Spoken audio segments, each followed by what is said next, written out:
Today, we take a look at a very difficult case of a 13-year-old boy found guilty of 2 counts of attempted rape and 7 sexual assaults by a youth court in Kidderminster. This story is truly shocking and highly disturbing, made more so by the fact that this young boy is, himself, a victim of no fault of his own.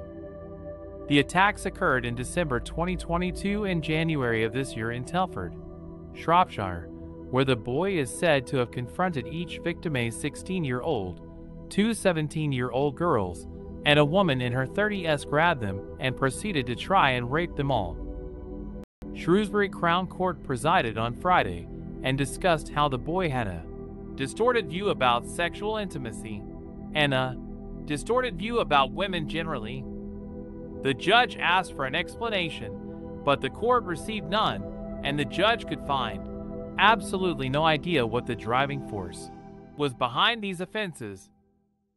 The boy had faced severe repercussions for these offenses. As Judge Anthony Lowe stated, if he had been an adult, he would have been in jail for 8 to 9 years. But because of his age, they stipulated a sentence of 3 years, which would have been reduced to 18 months once served. The judge explained that this detention would provide no rehabilitation, as the defendant would be out bigger, stronger, and more sexually active without these issues ever having been addressed. Instead, Judge Lowe has put the boy under a youth rehabilitation order with a supervision order for 30 months, and that the defendant is already taking part in a specialist therapeutic unit where he will stay for at least the next 18 months. The judge also acknowledged reading the victim impact statements, which outlined how the victims had become fearful of going out and suffered mental health problems due to the attacks.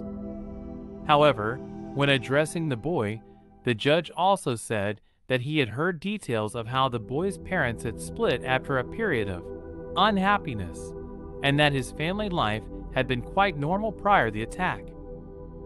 He then asked why the boy did it, and that, even as a 13-year-old, he should look inside his head and try and work out what on earth made him behave that way.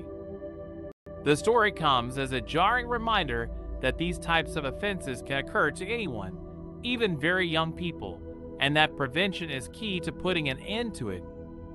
In a case such as this, though it is important to give the victim justice, it is equally as important to try to rehabilitate the perpetrator and make sure these incidents don't happen again.